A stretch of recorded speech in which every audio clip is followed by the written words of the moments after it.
गोपाल श्री राधा मदन गोपाल जय राधा मदन गोपाल श्री राधा मदन गोपाल मदन गोपाल श्री राधा मदन गोपाल।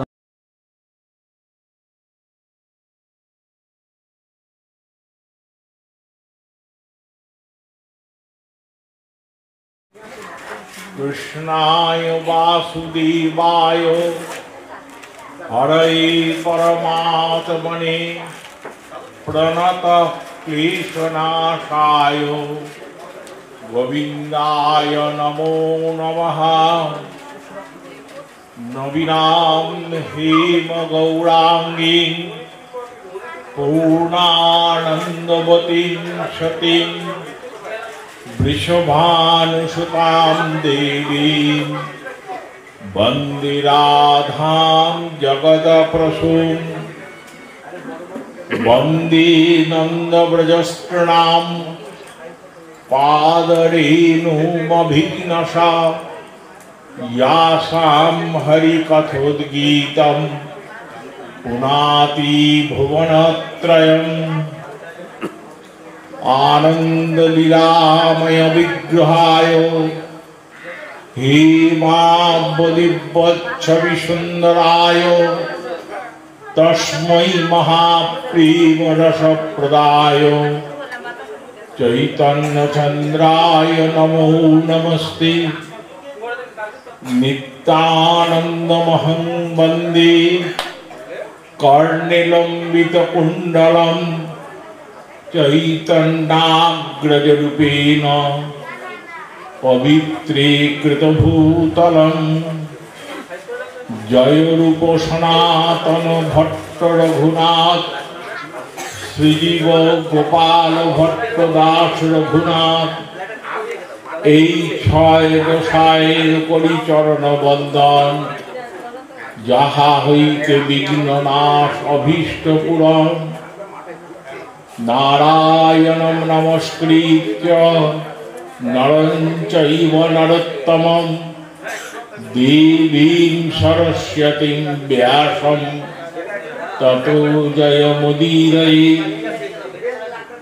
आनंद मिलिंद मकरंद वृंदावन चंद्र विपिन बिहारी श्रीकृष्ण भावनामामृत रसास्वादुक श्री भागवत रसिक वृंद श्रीमन महाप्रभुर अपार करुणाय এই রাত্র দণ্ডে আমরা সমবেত হয়েছি কিছু ভাগবতী কথা কিছু হরি কথা শ্রবণ করার জন্য। আপনারা শান্ত সমাহিত চিত্তে ভগবানের কথা শ্রবণ করুন।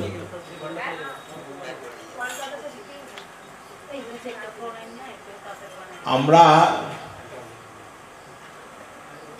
ভগবানের অসীম কৃপায় মানব দেহ ধারণ করেছি, মানব দেহ আমাদের প্রাপ্তি ঘটেছে। শাস্ত্র বলছেন এই মানব দেহ প্রাপ্তি অত্যন্ত দুর্লভ প্রাপ্তি। বহু জনি পরিভ্রমণ করে তবে মানুষ অনেক স্বীকৃতি এবং ভগবানের কৃপার ফলে এই মানব দেহ প্রাপ্তি করে। শ্রীমদ্ ভাগবতজি বলছেন দুর্লভম মানুষম দেহ দেহিনাম ক্ষণভঙ্গুর তত্রাপি দুর্লভং মন্যে বৈকুণ্ঠ প্রিয়দর্শনম।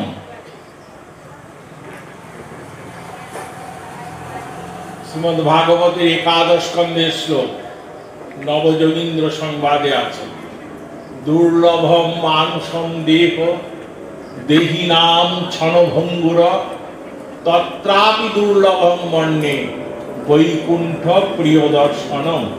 এই একই শ্লোক আছে শ্রীমদ্ ভাগবতের निर्देहमाद्यम सुलभम सुदुर्लभम प्लवं सुमल्पम गुरुकर्णधारम मायानुकूलेन नभस्यते रीतम भवाब्दिपूतम नतरेत आत्महा। নির্দেহ মাধ্যম। প্রাচীনকালে সংস্কৃত ভাষাতে মানব শব্দ নীল শব্দে মানব দেহ বোঝাত। নির্দেহ অর্থাৎ মানব দেহ। নির্দেহ মাধ্যম সুলভম সুদুর্লভ। মনে হয় যেন এই জন্ম প্রাপ্তি খুব সুলভ। বৈবাহিক কারণে আবদ্ধ হলো জীব, জৈবিক কারণে সন্তান জন্মগ্রহণ করলো, মানব দেহ প্রাপ্তি হয়ে গেল। কিন্তু শাস্ত্র এত সহজে অনুমোদন করেনি এই মানব দেহ প্রাপ্তির ব্যাপারটাকে। এই ভগবানের অসীম স্বীকৃতি এবং সীমাহীন কৃপার পরিণতি স্বরূপ আমরা আজকে এই যে বসে আছি এখানে চেয়ারে বা ভূমিতে, মানুষ হয়ে, মানুষ দেহ ধারণ করে আমরা ক্ষণকালের যদি চিন্তা করি দেখতে পারবো, বুঝতে পারবো, বোঝা উচিত আমাদের যে আমরা যে মানব, পশু পক্ষী, কীট পতঙ্গ, কুকুর গাধা বেড়াল ছুঁচো এগুলো না হয়ে মানুষ হয়েছি, আমরা মানব দেহ পেয়েছি। শ্রীমদ্ ভাগবত গীতার শ্লোকে বলছেন দুর্লভং মানুষম দেহ। মানুষের দেহ প্রাপ্তি দুর্লভ, একদম সুলভ নয়, কোনোভাবেই এটা সহজভাবে আসে না। আবার তারপরে এর ভেতর সংকট আছে। মানব দেহ পেলাম আমরা, কিন্তু প্রাপ্তি সব নয়। দেহি নাম ক্ষণভঙ্গুর, যে কোনো সময় এ দেহ স্তব্ধ হয়ে যেতে পারে, মানব দেহ স্তব্ধ হয়ে যেতে পারে। এমন মানব জমি রইল পতি, আবাদ করলে ফলতো সোনা, মন রে কৃষি কাজ জানো না। আমরা মানব দেহ পেলাম, এ কথাও জানলাম যে যে কোনো সময় দেহি নাম ক্ষণভঙ্গুর। ক্ষণভঙ্গুর আমাদের দেহ। আমাদের গড় আয়ু বর্তমান কলিযুগে 50-60 বছর গড় আয়ু। তারও আগে জীবন দ্বীপ যে কোনো সময় নির্বাপিত হয়ে যেতে পারে।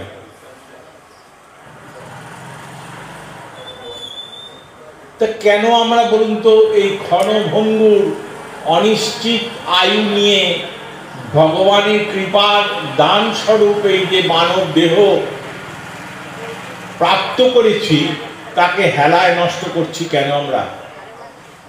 তাকে গোবিন্দর চিন্তায়, ভগবান শ্রীকৃষ্ণচন্দ্রের ভাবনা, তার স্মরণ এবং বন্দনায় কেন নিয়োজিত করছি না? কেন শ্রীকৃষ্ণ বতী রেখে অন্যান্য বিষয়ের সঙ্গে মনকে, দেহকে সংযুক্ত করছি? সমগ্র পৃথিবীর ক্ষেত্রেই এ কথা সত্য। ভারতবর্ষের ক্ষেত্রে এই কথা সত্য। আর আমাদের অধুনা যেখানে বাস করছি আমরা, এই বঙ্গদেশ অর্থাৎ পশ্চিমবঙ্গ, এখানকার অবস্থা ভয়ানক করুন।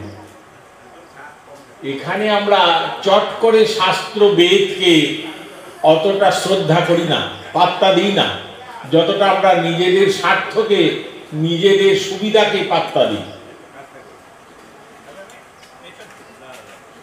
আমরা সন্তানদের সংস্কার শেখাই না। বলতে পারেন আমার আপনার ঘরের সন্তানরা কজন এই সৌভাগ্যবতী মা আছেন বা সৌভাগ্যবান বাবা আছেন যার সন্তান প্রতিদিন তার গৃহদেবতার যে ঠাকুর ঘর আছে সেখানে প্রবেশ করে, সেখানে চিত্রপটের সামনে হোক বা বিগ্রহের সামনে 2 মিনিট চোখ বন্ধ করে বসে। কারণ আমরা পিতা মাতারাই সংস্কারহীন। তো এই সংকট আমাদের কুড়ে কুড়ে খাচ্ছে। এই সংকটই আমাদেরকে নিয়ে যাচ্ছে সেই মহা সংকটের দিকে, যে সংকটে আমরা নিয়ত ম্রিয়মান হয়ে পড়ছি। তত্রাপি দুর্লভং মন্যে বৈকুণ্ঠ প্রিয় দর্শনম। আবার তার থেকেও বড় দুর্লভ হচ্ছে ভগবানের যারা প্রিয়জন অর্থাৎ ভক্ত যারা, ভগবানের ভক্ত যারা, তাদেরকে দর্শন পাওয়া, তাদের সান্নিধ্য পাওয়া এক অতি দুর্লভ এবং অতি অল্প প্রাপ্তি ঘটে। আদি জগৎগুরু শঙ্করাচার্য এসেছিলেন আমাদের এই ভারতবর্ষে। তিনি যদি না আসতেন আমাদের এই সনাতন বৈদিক ধর্ম থাকতো না। আমরা এই যে খোল করতাল পিটছি, ভাগবত পাঠ করছি, এই যে অধিবাস মঞ্চ সাজাচ্ছি, এসব কিছু থাকতো না আদি জগৎগুরু শঙ্করাচার্য না এলে। উনি ভগবানের অবতার ছিলেন, শিবের অবতার। উনি এসে একটা মাঝখানে দাঁড়িয়ে গেছিলেন, কারণ বুদ্ধদেব বলে এক চরিত্র ছিল এই ভারতবর্ষে। ভারতীয় ধর্ম জগতে একজন চরিত্র ছিল, মহারাজা কপিলাবস্তু নগরীতে জন্মগ্রহণ করেছিলেন বুদ্ধদেব। সিদ্ধার্থ তার নাম ছিল। তিনি পরবর্তীকালে নাম ধারণ করেছিলেন বুদ্ধদেব। শুদ্ধোধনের পুত্র, রাজা শুদ্ধোধনের পুত্র সিদ্ধার্থ। এই সিদ্ধার্থ বা বুদ্ধদেব তার ধর্ম প্রচারকে এত উচ্চ মাত্রায় নিয়ে গেছিল, যার ফলে আমাদের এই সনাতন বৈদিক যে ধর্ম, যাকে হিন্দু ধর্ম আপনারা বলেন, সেই হিন্দু ধর্ম রসাতলে চলে গেছিল। আমরা অযথা মুসলমানদের কেন দোষারোপ করি, মোগলদের দোষারোপ করি? এ তো আমাদের ভুল বোঝানো হচ্ছে।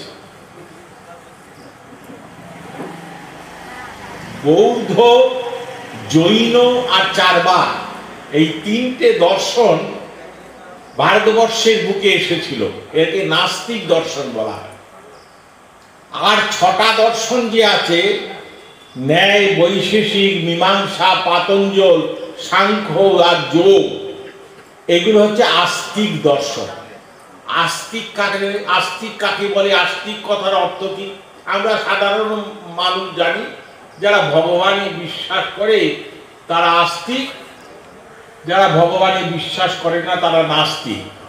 এই দর্শন একটি কথা বলে না, শাস্ত্র এই কথা বলে না, এই সংজ্ঞাকে অনুমোদন করে না।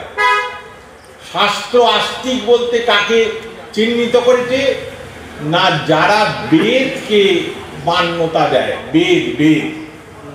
বেদের নাম শুনেছেন তো? বেদকে যারা মান্যতা দেয় বা বেদকে যারা অনুমোদন করে তারা হলো আস্তিক।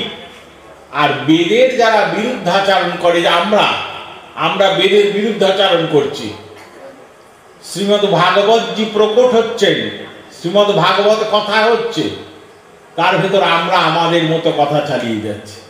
এই হলো বঙ্গদেশের করুণ অবস্থা। আমরা পাক্কা নাস্তিক। অনেক ফুল, মালা, লাড্ডু, রসগোল্লা, পেড়া, কমলা লেবু খরচ করি আমরা, কিন্তু ওসব বেকার। ভগবান ওসব চানও না, ওদিকে দৃষ্টিপাতও করেন না, ওগুলো তার প্রয়োজনও নেই। কারণ কার বস্তু কাকে দিচ্ছেন আপনি? তদিয়ম বস্তু গোবিন্দম তুভ্যমেব সমর্পয়ে। এই জগতে একটা ঘাস এই জমির ওপর জন্মগ্রহণ করছে, এ তার ইচ্ছা, এটারও মালিক তিনি। তারই দুর্বা তাকেই আপনি অর্পণ করছেন। গঙ্গা জলে গঙ্গা পুজো করছেন, আর আমরা ঢাকঢোল পিটিয়ে বলছি আস্তিক, আমি ভক্ত। আমরা আস্তিকও না, ভক্তও না।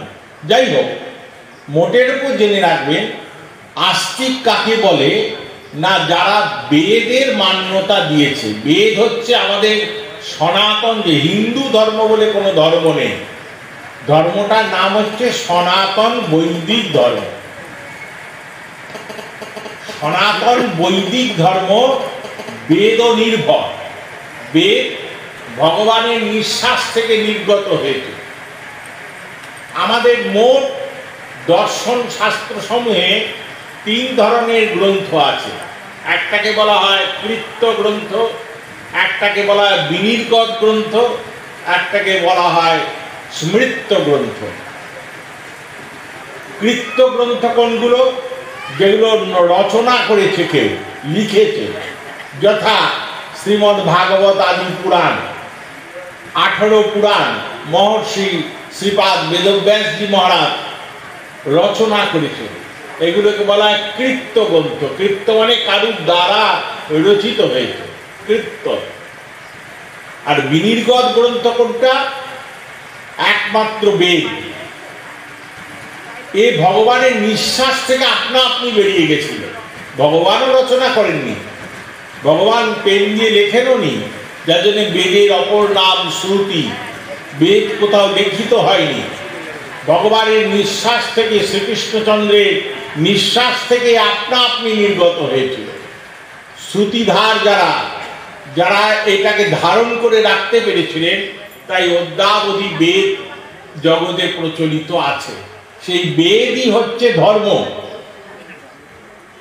শ্রীমদ্ ভাগবতের অজামিল উপাখ্যানেতে যমদূতেদের সঙ্গে বিষ্ণু দূতেদের যখন সংঘাত শুরু হয়, তখন বিষ্ণু দূতেরা প্রশ্ন করেছিলেন যমদূতদের যে আপনারা তো ধর্মরাজের কাছ থেকে এসছেন। বলে হ্যাঁ, আমরা ধর্মরাজের কাছ থেকে এসছি এবং অজামিলকে নিয়ে যেতে এসছি। বলে আগে বলুন আপনারা ধর্ম কাকে বলে? সকাল থেকে রাত অবধি দেখবেন আমরা ধর্ম আর ভক্ত আর ভক্তি, এই তিনটে কথা নিয়ে খুব বেশি আলাপ আলোচনা করি। কিন্তু তিনটে শব্দের অর্থ কি? কাকে বলে বালাই ধর্ম, কাকে বলে ভক্তি, আর কাই বা নাম ভক্ত? আমাদের বলতে বললে বলতে পারবো না, বাবারাও পারবেন না। এমনই এক মহান ভক্ত ছিলেন আমাদের বাবা শ্রীপাদ হরিগোপাল গোস্বামী প্রভু। তারই তিরোধান স্মরণ কেন্দ্র করে এই উৎসবের আজ সূচনা পর্ব। আপনারা শ্রবণ করুন, তার সূচনাটা হচ্ছে শ্রীমদ্ ভাগবত কথার মাধ্যমে। ভাগবত হচ্ছে কথা, ভাগবত কদাপি গান নয়। অনেকে ভাগবত মঞ্চে ব্যাসাসনে বসে গান গেয়ে দেয়, অপরাধ করেন তিনি। কারণ মহর্ষি বেদব্যাস শ্রীমদ্ ভাগবতকে কথা বলেছেন, ইদম ভাগবতী পূর্ণম কথা মে শৃণুতাম বচ। ভাগবত গান নয়। সেই ভাগবত বলছেন যে মানব দেহ প্রাপ্তি দুর্লভ, আবার দুর্লভ প্রাপ্তির পর দেহ ক্ষণভঙ্গু, যে কোনো সময় সমাপ্তি ঘটে যেতে পারে। দেখছেন না আমাদের বর্তমান পরিস্থিতি কিরম চলছে? দেহি নাম ক্ষণভঙ্গুর। যক্ষরূপী ধর্ম যুধিষ্ঠিরকে প্রশ্ন করেছিল মহারাজকে, যে যুধিষ্ঠির মহারাজ বলুন আপনি কিমাশ্চর্যম কিমদ্ভূতম, এই জগতে আশ্চর্য বলে কি আছে? যুধিষ্ঠির মহারাজ তার উত্তরে বলেছিলেন, আশ্চর্য কি না, নিয়ত মানুষ মৃত্যুর মিছিল দেখছে, তার চোখের সামনে দিয়ে শ্মশান ঘাটে দেহ যাচ্ছে, কিন্তু সে নিজেকে অমর মনে করে, তবে আমি তো বেঁচে আছি, অতএব আমি চুটিয়ে দৈহিক সুখ ভোগ করিনি, দেহের সুখ। এই দেহটা আপন জ্ঞানে সেবা করো প্রতিদিনে, বসন ভূষণ আদি নানাবে, পরমাত্মা ভগবান যবে হবেন অন্তর্ধান। কেউ পুজবে এই দেহকে? শ্রীমদ্ ভাগবত জি বলছেন সশ্রীগাল ভক্ছে, কুকুর শেয়াল ছিঁড়ে খাবে এই দেহটাকে। নিজের বিবাহিত স্ত্রী আর ছবে না, পুত্র কন্যারাও দেহ স্পর্শ করবে না। 1 ঘন্টা আগেও বলেছে তোমাকে ছাড়া আমি বাঁচবো না, তারপরেই দেখছে যে ঠান্ডা হয়ে গেছে বডিটা, আর তার পাশে শোবে ওই পত্নী। যার জন্যে মর ভেবে সে কি তোমার সঙ্গে যাবে, সেই প্রেয়সী দেবে ছড়া অমঙ্গল হবে বলে, ভেবে দেখ মন কেউ কারো না। মিছে ভ্রম ভ্রমণ্ডলে। এইটি আমরা এই সত্য কথাটাই তাবৎ কাল ধরে, আজকে নয়, যবে থেকে আমরা সৃষ্ট হয়েছি, যবে থেকে আমরা এই জগতে এসেছি, মানব জাতি আমরা যে এসেছি, ভগবান আমাদের সৃষ্টি করে পাঠিয়েছেন এই ব্রহ্মাণ্ডে, পৃথিবীতে, তবে থেকেই আমরা কিন্তু এই সত্যটা আজ অবধি উপলব্ধি করতে পারলাম না। কোন সত্যটা? যে আমাদের কৃত্য কর্মটা কি, আমরা কোন কর্তব্যটা পালন করব এই মানব দেহ ধারণ করার পর, আমাদের করণীয় কর্তব্য কি, কোনটা আমাদের জীবনে সব থেকে প্রয়োজনীয়, আশু প্রয়োজনীয় তত্ত্ব। উপনিষদ, শ্রীমৎ বেদব্যাসজি মহারাজ শ্রীমৎ ভাগবত মহাপুরাণ রচনার আগে আপনারা জানেন 17টা পুরাণ আরো রচনা করেছিলেন। তারপর আর একটা গ্রন্থ রচনা করেছিলেন, তার নাম ব্রহ্মসূত্র। এই ব্রহ্মসূত্রের অপর নাম হচ্ছে বেদান্ত। এই ব্রহ্মসূত্রে মোট 556টা সূত্র আছে। মন দিয়ে শুনুন কথাগুলো।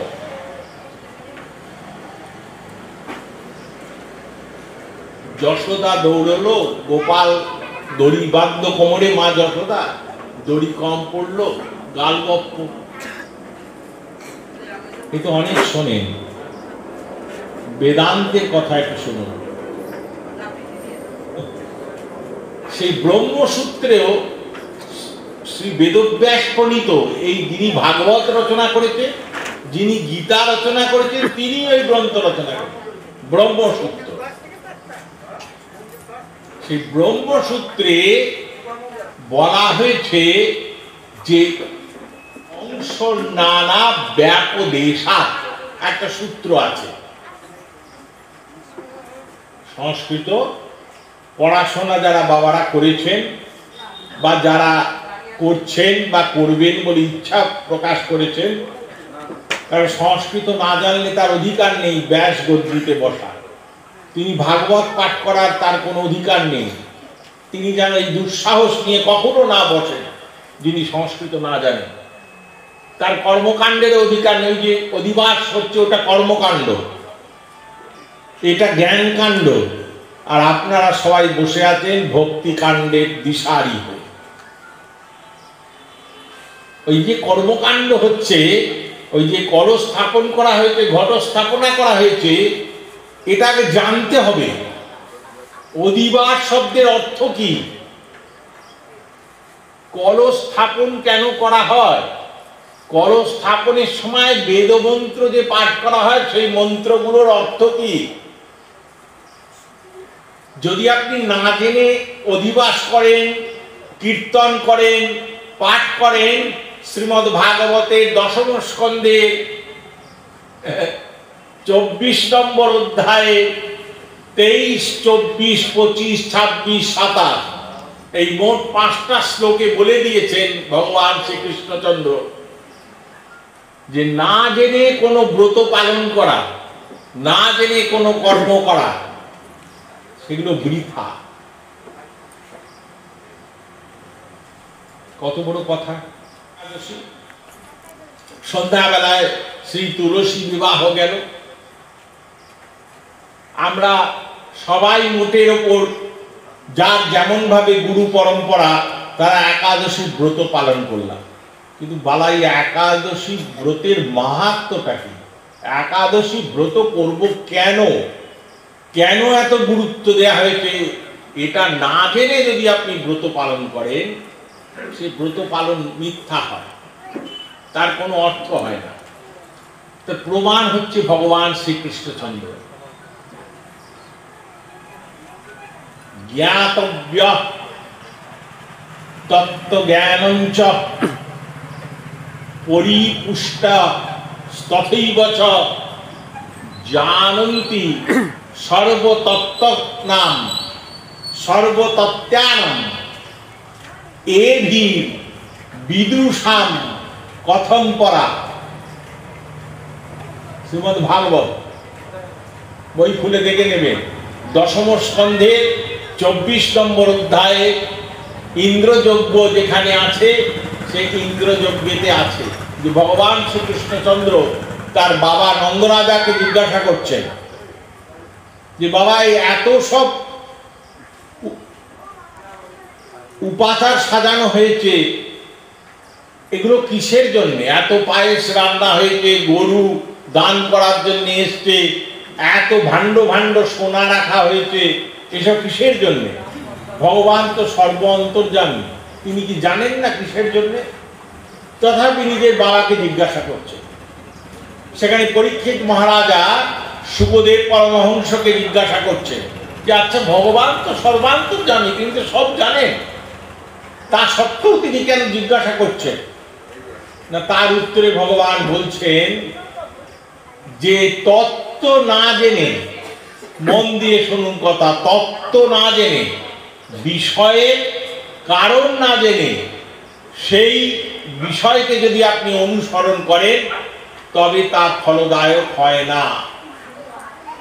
নান্নথে পন্থা বিদ্যাদ জানায়, বেদ বলছে। সুতরাং অবশ্যম্ভাবীভাবে বেদ অনুসরণ করাটাই হচ্ছে আস্তিকতা, বা তারই নাম হচ্ছে ধর্ম। বেদ বিরুদ্ধাচরণ করার নাম হচ্ছে নাস্তিকতা। সংস্কৃত বিদ ধাতু আছে, বিদ ধাতুর সঙ্গে প্রত্যয় যুক্ত হয়েছে। প্রত্যয় যুক্ত বিদ ধাতু সংস্কৃত হতে ভাষাতে জ্ঞান অর্থে এসেছে, বিদ ধাতু, তার সঙ্গে প্রত্যয় যুক্ত হয়ে গেছে, শব্দ তৈরি হয়ে গেছে, পদ তৈরি হয়ে গেছে বেদ। বেদ শব্দের অপর নাম হচ্ছে জ্ঞান। তত্ত্ববিহীনে কহ সংসার, এই যে কীর্তন আপনি করছেন, কীর্তন শব্দের অর্থ কি আপনাকে জানতে হবে। তো না জেনে পিটিয়ে দিয়ে চিৎকার করলে কি হবে? আগে জমিটাকে জানতে হবে, তারপর তো সেখানে বাড়ি করবে। তত্রাপি দুর্লভম মন্যে বৈকুণ্ঠ প্রিয় দর্শনম।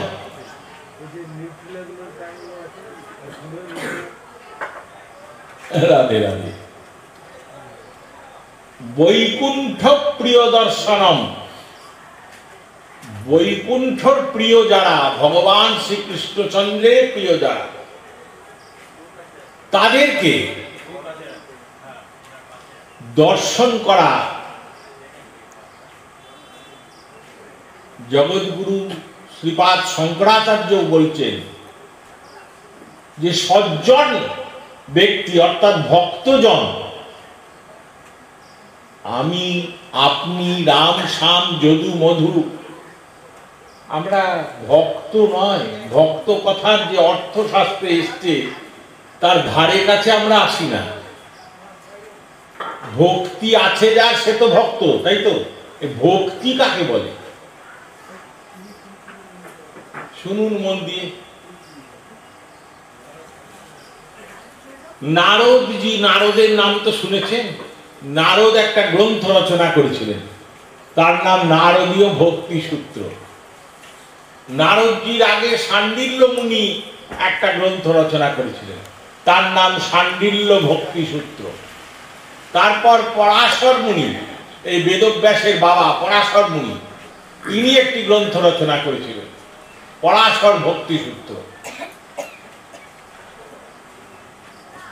সেই মহাত্মাগণ, সেই জ্ঞানীগণ যারা আমাদের আচার্য স্বরূপ, সনাতন বৈদিক ধর্মের আচার্য বলা হয়েছে যাদের, তারা পর্যন্ত নিজেদের ভেতর ভক্তির সংজ্ঞা নিরূপণ করতে গিয়ে বহুধা বিভক্ত হয়ে গেছে। আপনাকে যদি আমি জিজ্ঞাসা করি যে এতদিন কণ্ঠী পড়লেন, তিলক কাটলেন, মালা জপ করলেন,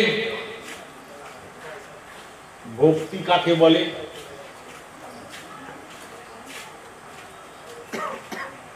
শুনবেন?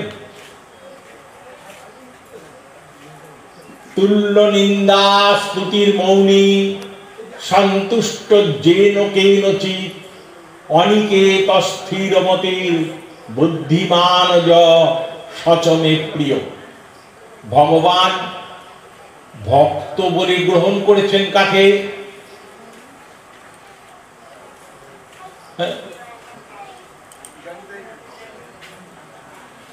তুল্য নিন্দা স্তুতির মৌনী সন্তুষ্ট যেন কেনচিৎ অনিকেত স্থিরমতি বুদ্ধিমান য সচমে প্রিয়।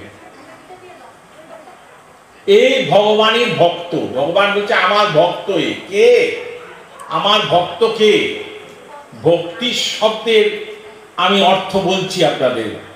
এই ভক্ত শব্দের অর্থটা বুঝুন, তাহলেই ভক্তি শব্দের অর্থ চলে আসবে। এই গীতার শ্লোক, শ্রীমদ্ ভগবত গীতার শ্লোক, ভক্তি যোগের শ্লোক।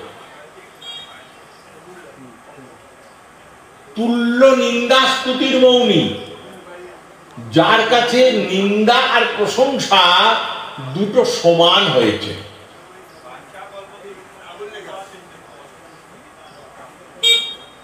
যার কাছে নিন্দা আর প্রশংসা দুটো সমান হয়েছে। হেমশাই এমন ব্যক্তি আপনার জানা আছে নাকি, যাকে আপনি খুব কষে নিন্দা করবেন তথাপি সে ব্যক্তি আপনার উত্তম গতি চাইবে, আপনার কল্যাণ চাইবে? আর এমন কোন ব্যক্তি দেখেছেন নাকি যাকে প্রশংসা করলেও তিনি মোটেই আনন্দিত হবেন না? বেশধারী বাবা, বেশধারী সন্ন্যাসী, সাধু, মুনি, যোগী, তপস্বী, নিন্দা করুন আপনি তার, মেরে ফেলার প্ল্যান করে দেবে আপনাকে। কি করে মারতে হবে সেই ব্যবস্থা করে দেবে। নেই নেই, এসব নেই। তুল্য নিন্দা স্তুতির মৌনী, নিন্দা করলেও যেমন থাকবে, প্রশংসা করলেও তেমন থাকবে, কারণ দুটোই তাকে কষ্ট করে না। সন্তুষ্ট যেন কেনচিৎ, যা পাবে, যা জুটবে তাতেই সন্তুষ্ট থাকবে। ভগবানের যা প্রাপ্তি হয়েছে, ভগবান যা দিয়েছেন তাকে, তাইতেই সে সন্তুষ্ট থাকবে। সন্তুষ্ট যেন কেনচিৎ, কোনোভাবে দেহি দেহি বা বৃদ্ধির মানসিকতা থাকবে না। ভগবান একটা বস্ত্র দিয়েছেন, সে একটা বস্ত্রকেই কেচে পরিষ্কার করে ধুয়ে বারংবার তাকেই ব্যবহার করে মলিন হয়ে গেলে আর একটা বস্ত্র সন্ধানে বেরোন। কিন্তু একটা বস্ত্র থাকতেও সহস্র বস্ত্রের যদি আপনি যোজনা করেন, আপনার কাছে প্রাপ্তি ঘটান, তবে সেটা শাস্ত্র বিরোধী হয়ে যাবে। সেটা শাস্ত্রের নিন্দা করা হয়েছে। বলছে সঞ্চয়ের প্রবৃত্তি থাকলে হবে না। সন্তুষ্ট যেন কেনচিৎ অনিকেত স্থিরমতি। অনিকেত মানে গৃহাদিষু যস্য আকর্ষণম নাস্তি। বাড়ি আছে ঠিকই, কিন্তু বাড়ির ঘরদোরের প্রতি যার আসক্তি নেই, গৃহের প্রতি আসক্তি নেই। গৃহ আর গৃহিণী দুটো একই শব্দের অর্থ, আমাদের সংস্কৃত ব্যাকরণে তাই এসেছে। এর প্রতি আসক্তি যার না থাকে, অর্থাৎ সংসারে থাকে বটে, কিন্তু সংসারটাকে সব করে নেয়নি। সংসারে থাকে, গৃহে থাকে, গৃহে স্থিত হয় গার্হস্থ।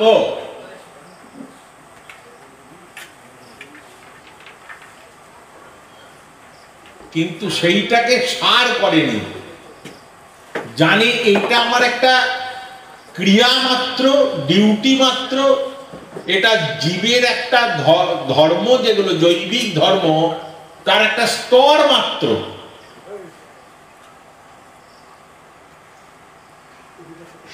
অনিকেত, স্থিরমতি। মতি স্থির থাকতে হবে। মতি স্থির মানে সংসার সমুদ্রের ঝঞ্ঝাট যা হৃদয়কে স্পর্শ করে না, এই রকম ব্যক্তি, যার চিত্ত চাঞ্চল্যতা নেই। চঞ্চল হি মনঃ কৃষ্ণ প্রমাথি বলবদৃঢ়ম তস্যাদুর্নিগ্রহম সর্বে বায়ুরেব সুদুষ্করম। শ্রীমদ্ ভগবত গীতা। চঞ্চল হি মনঃ কৃষ্ণ, শ্রীমদ্ ভাগবত শ্রবণ করছি, এরপর অধিবাস কীর্তন হবে, শ্রবণ করব, কিন্তু মনটা সংযুক্ত হচ্ছে তো? মন শ্যামবাজারে ঘোরাঘুরি করছে না তো? মন বাড়ির প্রতি দৌড়চ্ছে না তো?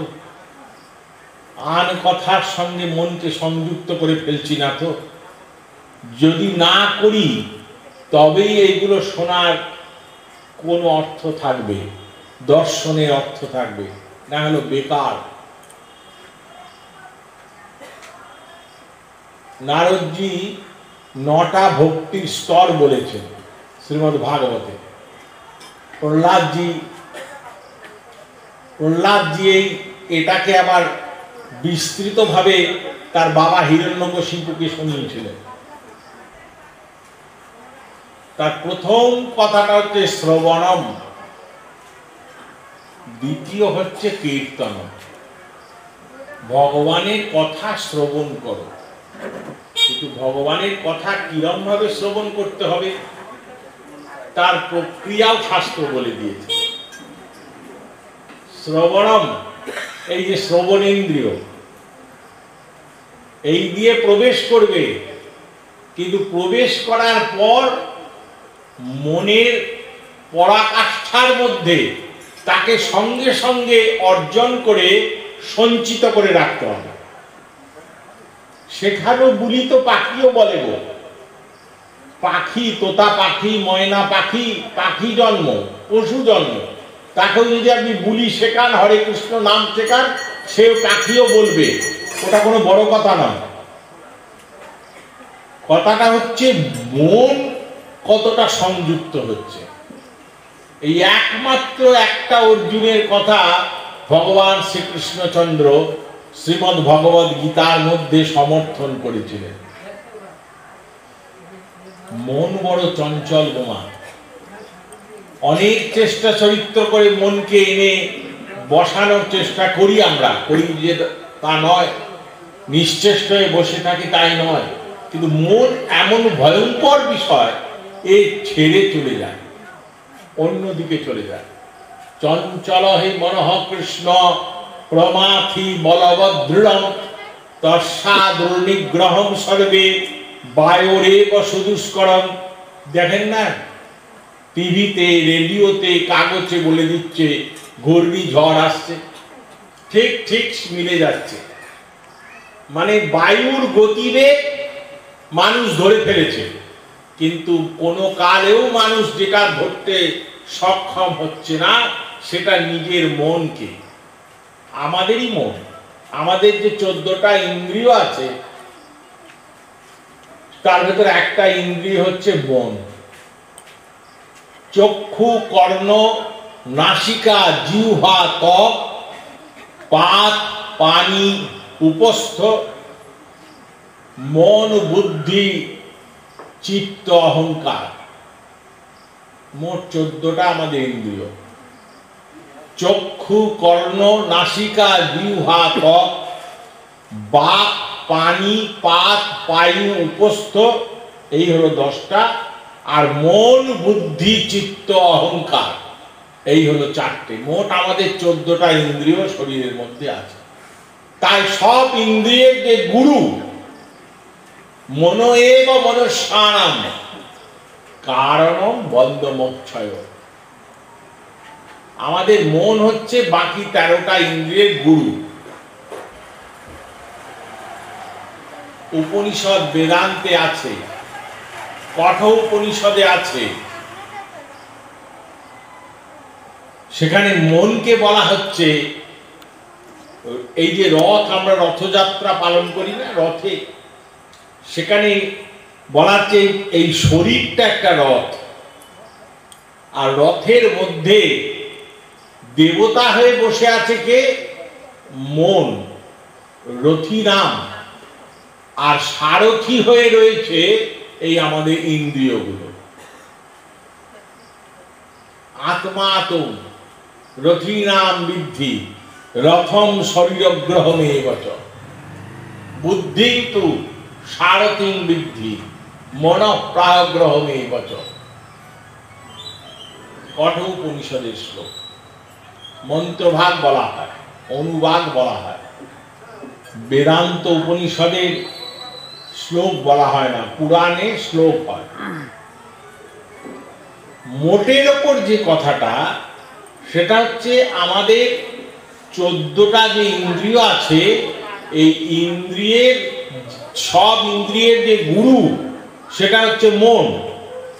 মনকে যদি আমরা যতক্ষণ না সংযত করতে পারবো, ততক্ষণ আমরা হাজার বহু জন্ম ধরে করে শ্রবণ কীর্তন, তবু তারা নাহি পায় কৃষ্ণ পদে প্রেমধন। আমরা যে এই জীবনে বা এই 100 বছর ধরে বা মহাপ্রভু আসার পর 550 বছর ধরে মহাপ্রভু আবির্ভূত হননি, তখনও এই ভারতবর্ষ তথা সমগ্র পৃথিবীতে নাম সংকীর্তন চলেছে, কীর্তন চলেছে। শ্রীপাদ রামানুজাচার্য ইনি মহানাম সংকীর্তনে বিভোর করে দিতেন জগৎকে। ইনি তো প্রাক চৈতন্য যুগের আচার্য, জগৎগুরুগণের ভেতর পড়েন। শ্রীপাদ নিম্বার্কাচার্য, শ্রীপাদ বল্লভাচার্য, শ্রীপাদ মাধবাচার্য, এরা সবাই নাম কীর্তন করে গেছেন। কিন্তু কোটি জন্ম ধরে করে শ্রবণ কীর্তন, তবু নাহি পায় কৃষ্ণ পদে প্রেমধন। কিন্তু কিছু তো লাভ হলো না। লাভ কি হলো? আমাদের মন জগতের সংস্কার এলো, নাম করলাম, কীর্তন করলাম, আবার ডোর করলাম, কৌপিন করলাম, হ্যাঁ, বহির্বাস করলাম, মাথা নেড়িয়ে মুন্ডন করে ফেললাম, লম্বা লম্বা তিলক কাটলাম, কিন্তু আচরণে কোনো পরিবর্তন হলো গো? দৈন্যতা এলো, ভাব দৈন্যতা এলো। ভগবানের চরণে সম্পূর্ণ মনকে নিয়োজিত করতে পারলাম। তাহলে বাবাজি, কেন হে তোমার অসুখ করলে হাসপাতালে ভর্তি হও? নিতাই চরণে তোমার আস্থা নেই? রাত্রি 2টোর সময় ছেলেটার জ্বর এসছে, পাশের বাড়ির মা এসে বললেন, তুমি ছেলেকে কৃষ্ণ নাম শোনাও, মহামন্ত্র নাম, হরে কৃষ্ণ নাম শোনাও, ভগবানের যে কোনো নাম শোনাও। বলে কি একে তাড়িয়ে দাও? এই অলক্ষণে কথা বলছে, এসব হরিবোল টরিবোল কোন সময় দিতে হয়? আমার ছেলের এখন অসুখ করেছে, জ্বর এসছে, আমি 5 লক্ষ টাকা দিয়ে সর্বশ্রেষ্ঠ ডাক্তার নিয়ে আসবো, এনে আমার ছেলেকে বাঁচাবো। এখন ভগবানের নাম করবো কেন? বলো করো গো মা, ভগবানের নাম ছাড়া কোনো পথ নেই। বলে না, করবো না, এখন ডাক্তার আসুক, ছেলে ভালো হোক। ডাক্তারবাবু এলো, 5 লক্ষ টাকা ভিজিট নিল, বসলো, দেখলো, বললো তোমার ছেলে আধ ঘন্টা আগে রাধে রাধে হয়ে গেছে। ছেলে আর নেই, প্রাণ নেই এর ভেতর। বুকে হাত দিয়ে আমরা বলি, আমাদের সংকটকালে আমরা কৃষ্ণ নাম কেউ করি? ভগবানের নাম করি গো? ভগবানে আমাদের আস্থা বিশ্বাস বিন্দুমাত্র আছে? সবটাই আমরা নাটক করে যাচ্ছি, রঙ্গমঞ্চে। নট নাট্য ধরম যথা। শ্রীমদ্ ভাগবতে কুন্তিজি শ্রীকৃষ্ণের স্তব করেছেন। ভাগবতের মধ্যে শ্রীকৃষ্ণ স্তুতি আছে অনেকগুলো, তার ভেতর সর্বশ্রেষ্ঠ স্তব করেছিলেন পাণ্ডব জননী কুন্তী। সেই কুন্তীজি বলছেন, আমরা এই রঙ্গমঞ্চে সবাই অভিনয় করছি, আমাদের সে অভিনয়গুলো করাচ্ছেন কে না, যিনি করাচ্ছেন তারও নাম শ্রীকৃষ্ণ।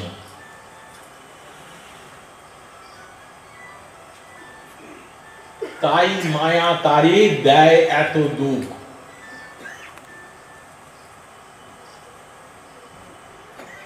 কভু নরকে চুবায়, কভু সরগে উঠায়, দণ্ডজনে রাজা যেন নদীতে চুবায়। অনন্তকাল ধরে জীব কৃষ্ণ বহির্মুখ, তাই মায়া তারে দেয় এত দুঃখ। ভগবানের নিজস্ব শক্তি মায়া, মায়া কোনো অবাঞ্ছিত শক্তি নয়, ভগবানের নিজের শক্তি মায়া। মায়া ভগবানের আন্ডারে থাকে, ভগবান সে মায়া বাজারে ছেড়ে দিয়েছেন, আমরা বিমোহিত হয়ে আছি। তথাপি মমতা বর্তে মোহগর্তে নিপাতিতা, মহামায়া প্রভাবেন সংসার স্থিতিকারী। আমার ছেলে, আমার মেয়ে, আমার পত্নী, আমার স্বামী, আমি ব্যারিস্টার, আমি জজ, আমি প্রফেসর, কালেক্টর, আমি বড় কীর্তনিয়া, বড় পাঠক, মায়ার অধ্যাস বলে, একে প্রপঞ্চ বলা হয়, অধ্যাস বলা হয়, এগুলো মিথ্যা। মায়া এগুলো করাচ্ছে আমাদের, তাই আমরা কৃষ্ণ বহির্মুখ হয়ে আছি। আমাদের সঙ্গে ভগবান শ্রীকৃষ্ণের যে নিয়ত নিরন্তর সম্পর্ক, বেদান্তের কথা বলছেন না, সেখানে বেদব্যাস জি একটা সূত্র লিখেছেন, অংশর নানা ব্যাপদেশা। ভগবানের সঙ্গে আমাদের অংশ আর অংশীর সম্পর্ক।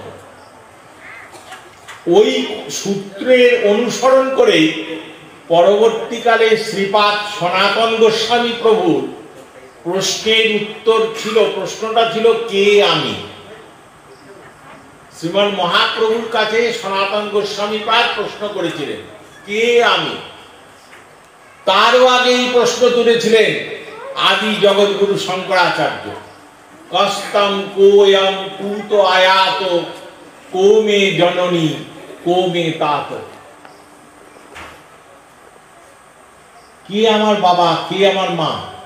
ও যার পেট থেকে পড়েছি ওটা মা, আর যে জন্ম দিয়েছে জন্মদাতা ও বাবা। আবার বলছি ভগবানের সামনে দাঁড়িয়ে, তমেব মাতা চ পিতা তমেব, তমেব বন্ধুশ্চ সখা তমেব, তমেব বিদ্যা দ্রবিণম তমেব, তমেব সর্বম মম দেব দেব।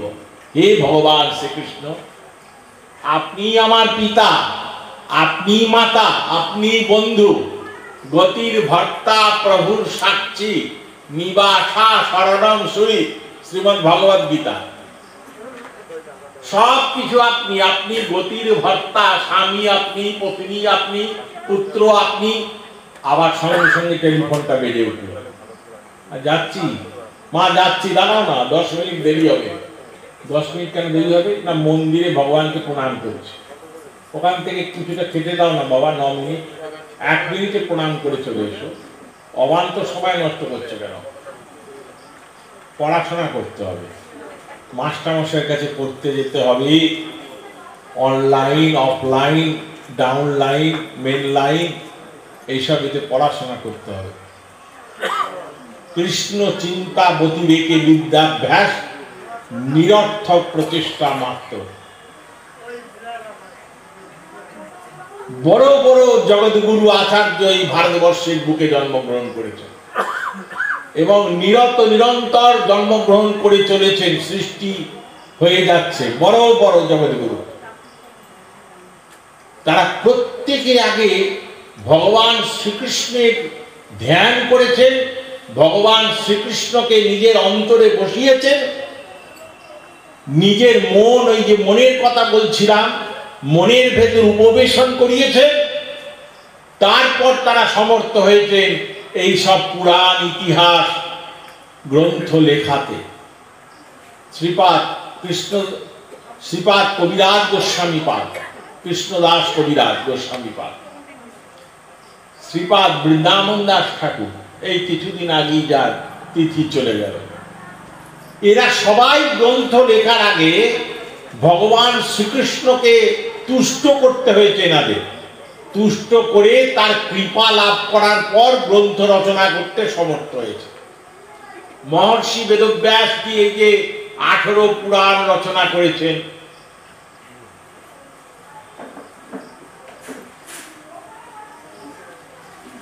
আঠেরোটা পুরাণের নাম কি?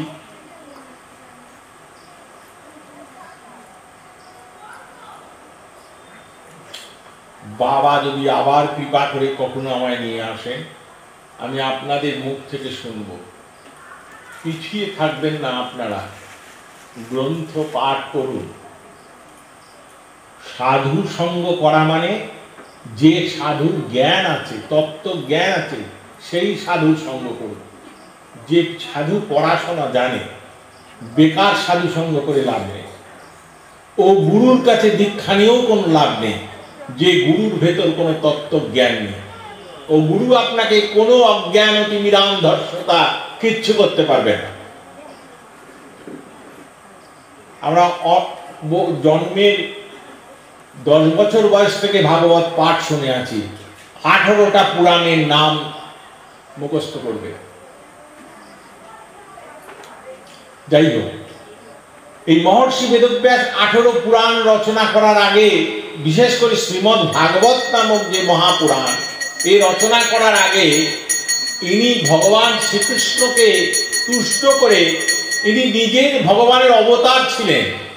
বেদব্যাস নিজেই ভগবানের অবতার ছিলেন, কিন্তু তথাপি তাকেও শ্রীকৃষ্ণকে ধ্যান করে অন্তরে বসাতে হয়েছে। আমরা একটা জন্মেই ভক্ত হব, ভক্তি লাভ করব, কীর্তনিয়া হব, পাঠক হব, গুরু হব, কান ফুঁকব, মঠ করব, মন্দির করব, আশ্রম করব, এই যে শীঘ্রতার পেছনে আমরা দৌড়চ্ছি, এতে আমাদের পরিণাম শূন্য হচ্ছে, কিছুই হচ্ছে না। জন্মান্তর সহস্রেতু, শাস্ত্র বলেছে এক জন্মে এসব হবে না, কয়েক কোটি জন্ম লাগতে পারে। তারপরে গিয়ে যদি কিছু কৃষ্ণ রস সুধা প্রাপ্তি হয়। আমরা সব 50, 60, 70 বছরের আয়ু পেয়েছি, এর ভেতরেই আমরা বেদব্যাস তৈরি হয়ে যাচ্ছি, আমরা এই নারদ হয়ে যাচ্ছি, আমরা প্রায় ভগবানই হয়ে যাচ্ছি। তার থেকে নিচু স্তরে নিজেদের চিন্তাই করতে পারছি না।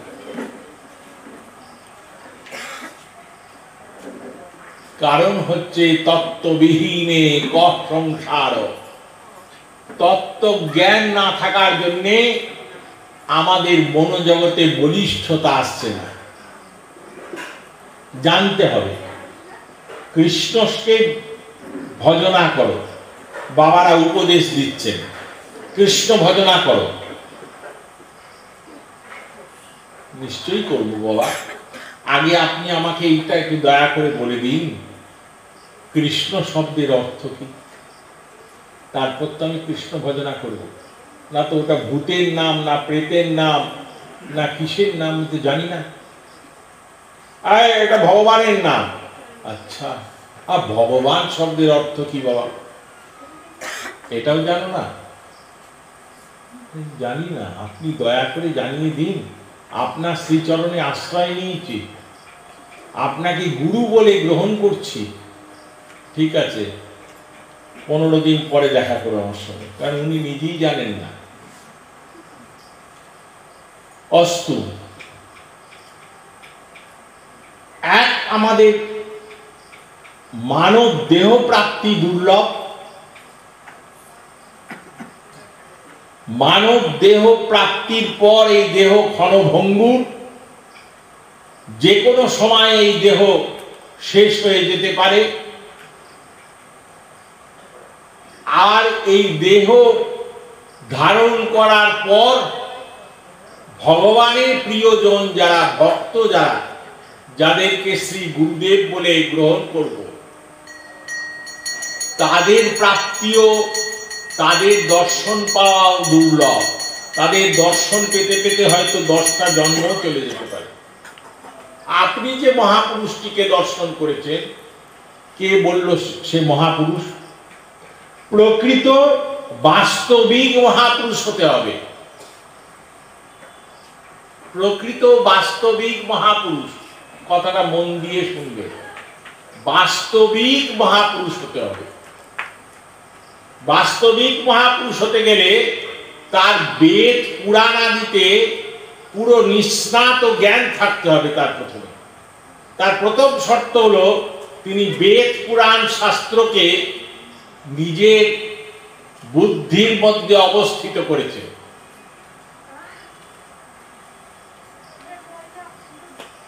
তবে তিনি আচার্যবান পুরুষ হবেন। সেই আচার্যবান পুরুষই ভগবানের প্রিয়, তারই নাম ভক্ত। আর ভক্তি কি? নারদজি তার ভক্তি সূত্রের মধ্যে প্রথম শুরু করছেন, অথাত ভক্তি ব্যাখ্যা শ্যামহ। এইবার আমি তোমাদের কাছে বলবো ভক্তি কাকে বলে। সা তস্মিন পরম প্রেম রূপা। 2 নম্বর, অমৃত স্বরূপা চ 3 নম্বর। এইরকম বলতে বলতে নারদজি চলে গেলেন 25 নম্বর সূত্রে। বলে অনেকগুলো তো বলা হয়ে গেল, কিন্তু মানুষ বাস্তবে এই রকম ভাবে আচরণ করে ভক্তি অর্জন করতে পারবে তো? আনুকূল্যেন কৃষ্ণানুশীলনম ইতি ভক্তির উত্তমা। এই ভক্তি কাকে বলে এই নিয়ে আচার্যরাই নিজেদের ভেতর গন্ডগোলে জড়িয়ে গেছে। গর্গ মুনি এলেন, গর্গ সংহিতা আছে। গর্গ মুনি এসে বলছেন, কথা দিশু ইতি গর্গ। ভগবানের কথা শোনা, এই যেটা আপনারা এখন একটু একটু করছেন বা আমিও বলার চেষ্টা করছি, ভগবানের কথা শোনা, এই নাম ভক্তি। কথা দিশু ইতি গর্গ। তারপরে পরাশর এলেন, তিনি বললেন না না, পূজা দিশু ইতি ভক্তি। ভগবানের পূজা করার নাম হচ্ছে ভক্তি। তারপর শাণ্ডিল্য মুনি এলেন, তিনি বললেন না না, ও দুটো ঠিক কথা নয়। ভক্তি কাকে বলে না, আত্মানাম নিয়তম কৃষ্ণাপেক্ষা ভবতি স্বভক্তি।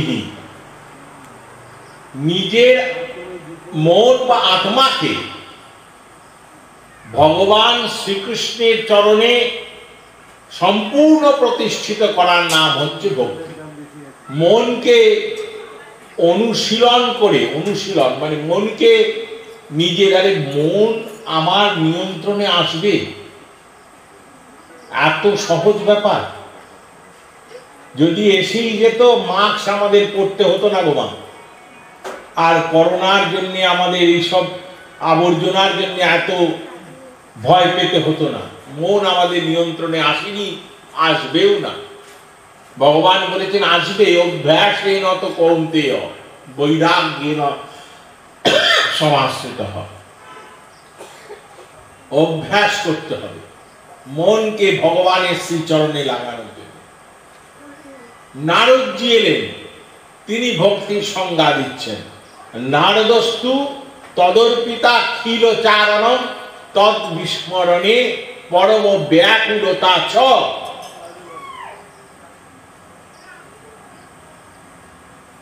নারদ বলছেন ভক্তি কাকে বলে, মন দিয়ে শোনো। নারদস্তু তদর্পিতা খিল চারণম। নারদজি বলছে ভগবানের অনুকূল, ভগবান যাতে প্রীত হন এই রকম কর্ম করা বা এই ধরন কর্মে নিজের মনকে নিযুক্ত করার নাম হচ্ছে ভক্তি। তদ বিস্মরণে পরম ব্যাকুলতা চ। এক মুহূর্ত তাকে যদি না দেখতে পাওয়া যায়, বিস্মরণ হয়, তাহলে যে ব্যাকুলতা যদি মনের ভেতর আসে তার নাম হচ্ছে ভক্তি। নারদস্তু তদর্পিতাখিল চারণম তদ বিস্মরণে ব্যাকুলতা চ। এই চারটে ভক্তি সংজ্ঞা চার রকম ভাবে আচার্যগণ দিয়েছেন। তার ভেতর নারদজির দেওয়া সংজ্ঞাটা সব থেকে বেশি প্রণিধানযোগ্য। তদ বিস্মরণে পরম ব্যাকুলতা চ। এই বলার পর নারদজি কেঁপে উঠেছেন, বলছে এইসব যে আমি বড় বড় কথা বললাম, এ কি কলিযুগেতে কখনো কোথাও সফল হয়েছে? কেউ পেরেছে এরম ভাবে ভক্তি করতে? নাকি আমি মিথ্যেই তত্ত্ব বলে গেলাম যা কখনো মানবের পক্ষে মান্যতা করা বা অনুসরণ করা সম্ভব নয়? বলে নিজেই উত্তর দিচ্ছেন অস্তত্ত্বমেব। হ্যাঁ হ্যাঁ হ্যাঁ, এ হয়েছে, আমাদের এই ভারতবর্ষেই হয়েছে। কোথায় হয়েছে? যথা ব্রজগোপিকানা, বৃন্দাবনের গোপিনীদের ভেতর এই রকম ভক্তি হয়েছিল, এই রকম ভাব হয়েছিল। তাই ভক্তি রাজ্যের পরাকাষ্ঠা হচ্ছে বৃন্দাবনের গোপিনীগণ। তদ বিস্মরণে পরম ব্যাকুলতা চ। এক মুহূর্ত যদি তারা শ্রীকৃষ্ণচন্দ্রকে দর্শন না করতেন, তাদের ভেতর যে ব্যাকুলতা আসতো, যে উদ্বেগ আসতো, কৃষ্ণ দর্শনের যে লালসা আসতো, সে কহতব্য নয়। সেখানে জিজ্ঞাসা করা হয়েছিল কাহ গোপী প্রেমা, গোপী প্রেম কিরকম? তার উত্তরে আচার্যবান পুরুষই লিখছেন অনির্বচনীয় গোপী প্রেমা। গোপী প্রেম কিরকম তা বর্ণনা করে বা লিখে বা বক্তৃতা দিয়ে বোঝানো যায় না, আজ অব্দি যায়নি। অনির্বচনীয়া গোপী প্রেমা।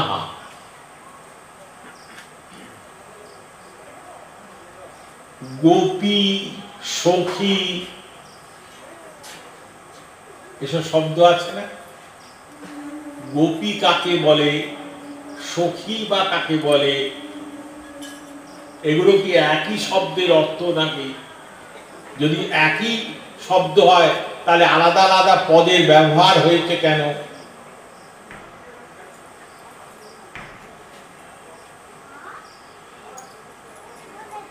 একদিনের ব্যাসাসনে বসে তো এগুলো বোঝানো সম্ভব নয়। এই জন্য নিত্য নিরন্তর তত্ত্বজ্ঞ, যিনি আচার্য, যিনি শাস্ত্র জানেন, যিনি বেদ জানেন, যিনি পুরাণ জানেন, ইতিহাস জানেন, এই রকম মানুষের সঙ্গ আপনাকে করতে হবে। এছাড়া অন্য কোনো পথ নেই। নান্যতে পন্থা, বেদ বলে দিয়েছে, এছাড়া অন্য কোনো পথ নেই।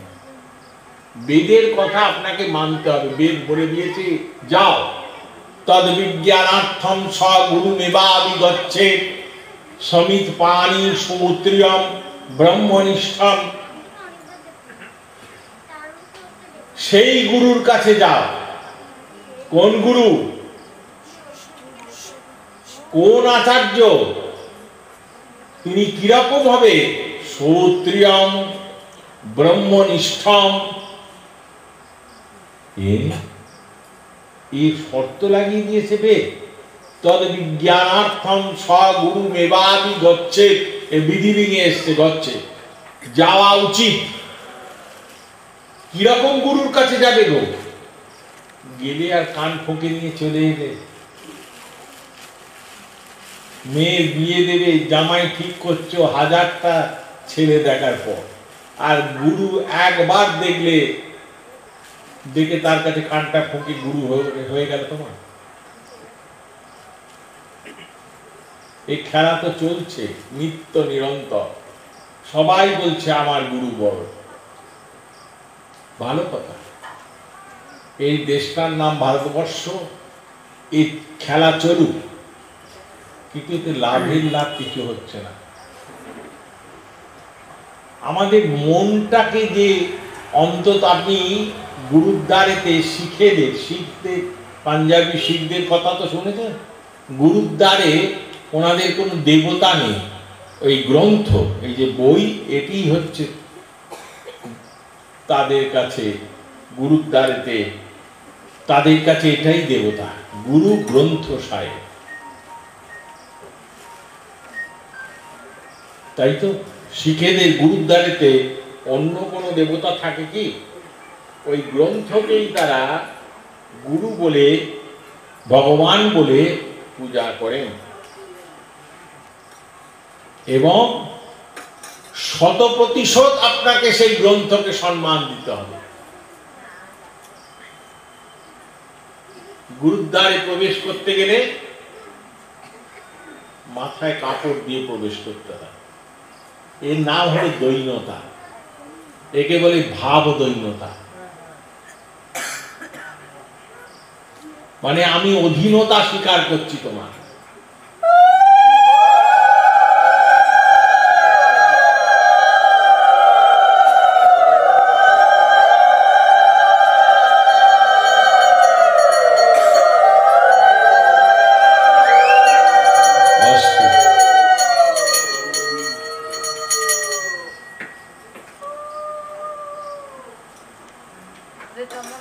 কিন্তু আমরা ভাগবতজি আপনার সামনে রয়েছেন, এই ভাগবত হচ্ছে ভগবানের বাংময় মূর্তি।